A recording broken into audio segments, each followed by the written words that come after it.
Halo teman-teman, Assalamualaikum warahmatullahi wabarakatuh. Sebelumnya perkenalkan, nama saya Rija Aaron Kurniawan dengan NIM 111.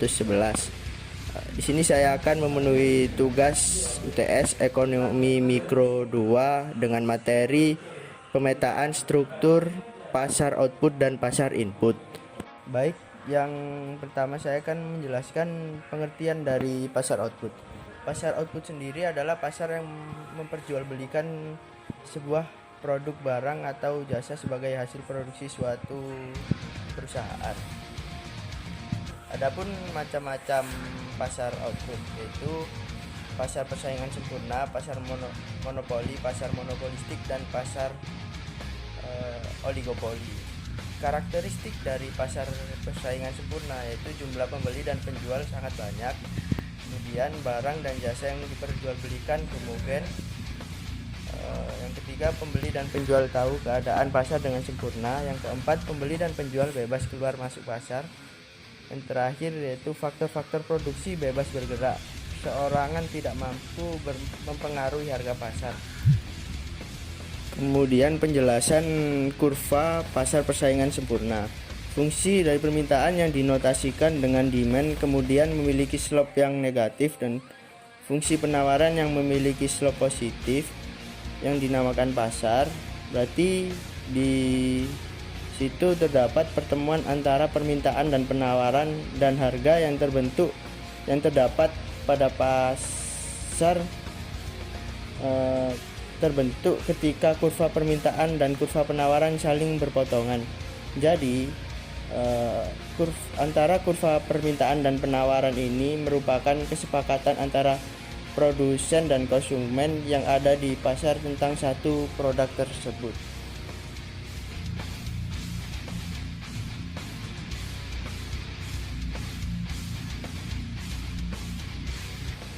Selanjutnya adalah pasar monopoli.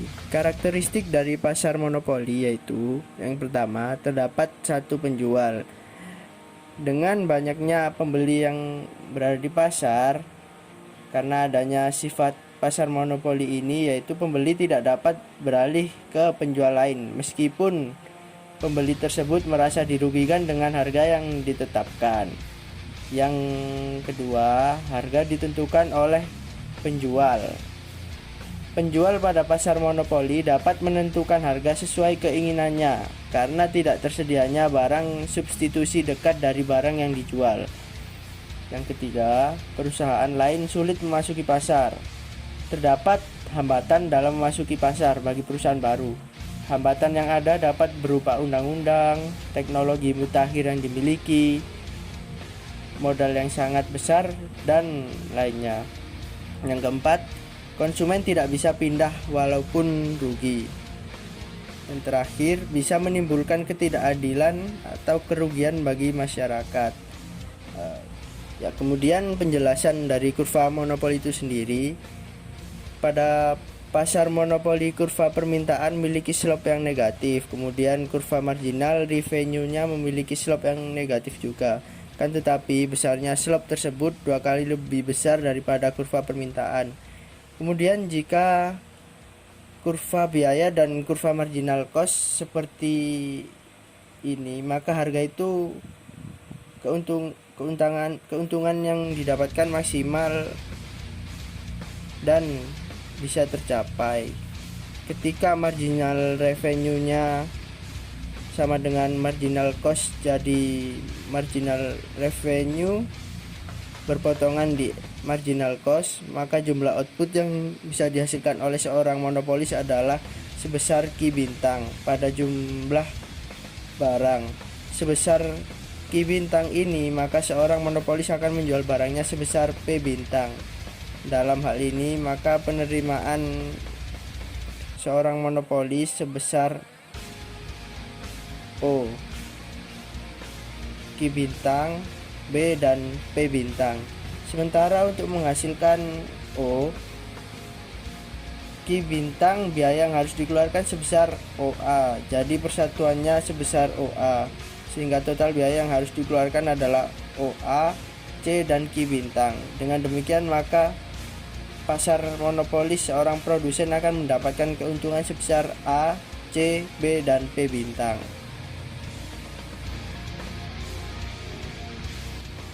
Kemudian pasar monopolistik. Karakteristik pasar monopolistik. Yang pertama, jumlah produsen yang sangat banyak. Seperti pada pasar persaingan sempurna, pasar monopolistik ini memiliki jumlah produsen yang sangat banyak. Karena banyaknya produsen, maka tiap-tiap produsen memiliki pangsa pasar atau market share yang cenderung kecil. Hal ini membuat produsen memiliki kekuatan yang terbatas untuk menentukan harga, karena harga yang ditentukan dalam pasar ini adalah harga rata-rata dari produk dari produsen lain. Selain itu, karena banyaknya produsen dalam pasar monopolistik, maka praktik kolusi atau beberapa produsen melakukan kesepakatan untuk menaikkan harga pasar akan sulit dilakukan karena sulitnya koordinasi antar produsen. Yang kedua, adanya diferensiasi produk. Diferensiasi produk adalah ketika produsen memproduksi produk yang sedikit berbeda namun serupa dengan produk pesaingnya. Contohnya seperti sepatu, yaitu Nike, Adidas, Fila, Skechers, dan Puma yang sama-sama memproduksi running shoes, namun tiap produk mereka memiliki ciri khas tersendiri. Dalam pasar monopolistik, ketika harga dari salah satu produsen naik, sedangkan harga produk dari produsen lain tetap konstan, maka permintaan akan produk tersebut akan turun. Contoh ketika Nike menaikkan harga running shoes-nya, namun Adidas, Skechers, Fila, dan Puma tidak, maka konsumer akan beralih untuk membeli produk substitusinya. Diferensiasi produk sendiri dapat dilakukan dari segi karakteristik produk maupun dari segi kualitas produk. Yang ketiga, masing-masing produsen bersaing dari segi kualitas, harga, serta cara pemasaran produk mereka. Karena produk yang ada pada pasar monopolistik cenderung serupa, maka produsen akan bersaing dari segi kualitas, harga, serta cara pemasaran produk dengan cara mereka masing-masing. Produsen akan berlomba-lomba memperbaiki kualitas produknya, seperti melalui desain produk mereka atau servis yang diberikan kepada konsumen.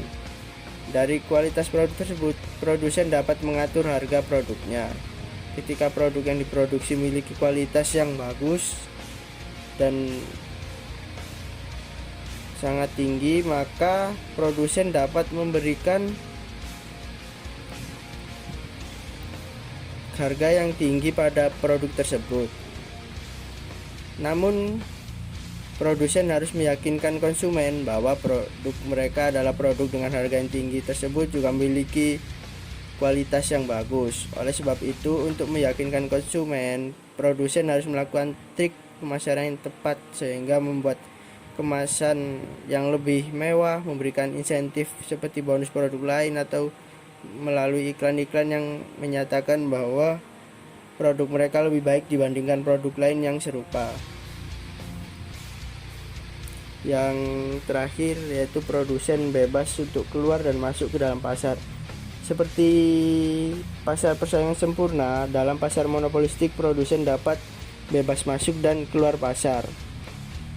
Bebas masuk dan keluar pasar maksudnya adalah tidak ada halangan bagi produsen baru yang ingin menjual produk mereka dalam pasar atau produsen lama yang ingin keluar dari pasar. Selanjutnya, penjelasan dari kurva monopolistik. Bentuk kurva pasar monopolistik mirip dengan pasar monopoli.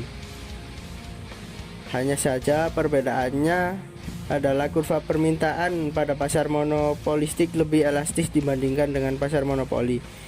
Kemudian lereng kurva permintaannya lebih landai dibandingkan dengan pasar monopoli. Kemudian keuntungan seorang monopolistik akan terbentuk jika terjadi persamaan atau marginal cost dengan marginal revenue-nya dapat dilihat dari kualitas monopolistik. Ini marginal cost dan marginal revenue-nya bertemu pada titik E, maka jumlah yang dihasilkan oleh monopolistik sebesar Ki Bintang, sementara jumlah harga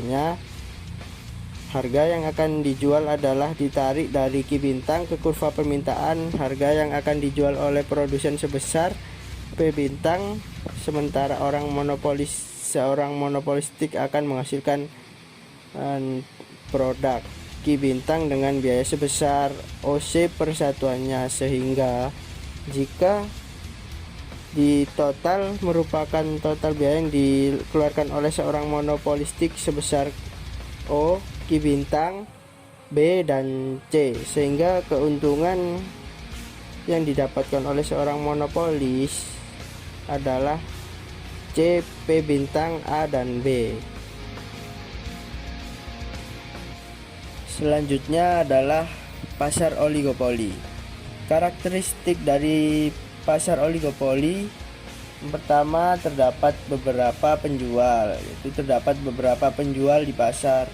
Umumnya kurang dari 10 penjual yang berada di pasar dengan banyak pembeli di pasar. Kedua, barang yang dijual homogen atau dapat berbeda corak. Barang yang diperjualbelikan relatif berbeda-beda namun terdiferensiasi. Contohnya adalah sabun mandi dengan berbagai aroma dan bentuk, telepon seluler dengan berbagai ragam teknologi dan tampilan, dan lainnya. Yang ketiga, sulit dimasuki oleh perusahaan baru. Produsen baru dapat memasuki pasar oligopoli ini walau sulit. Dibutuhkan modal yang besar untuk dapat bersaing dalam pasar oligopoli, terutama ketika perusahaannya sudah lama kemudian menurunkan harga besar-besaran atau biasa disebut predator pricing, sehingga membuat perusahaan baru sulit bertahan. Yang keempat, masing-masing penjual bersaing sangat ketat dengan penjual lainnya. Persaingan terutama melalui promosi besar-besaran serta perang harga. Perang harga yang dimaksud terjadi ketika suatu perusahaan bermaksud untuk menurunkan harga agar memperoleh pangsa pasar yang lebih besar, namun diikuti dengan penurunan harga oleh perusahaan lain, sehingga pada akhirnya pangsa pasar yang diperoleh oleh masing-masing perusahaan adalah tetap, namun dengan harga jual yang lebih rendah. Yang kelima, sistem harga yang kaku.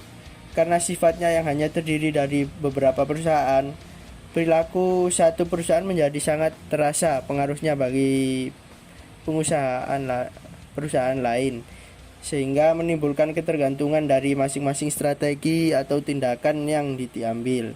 Ketergantungan terutama terjadi dalam penetapan harga, di mana penetapan harga yang dilakukan oleh satu perusahaan akan segera diikuti oleh perusahaan lain, sehingga pada akhirnya memunculkan kekakuan harga di tingkat tertentu pada pasar oligopoli.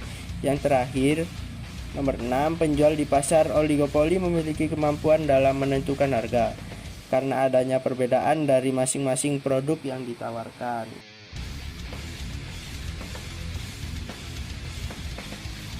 Kemudian selanjutnya adalah terdapat pasar input.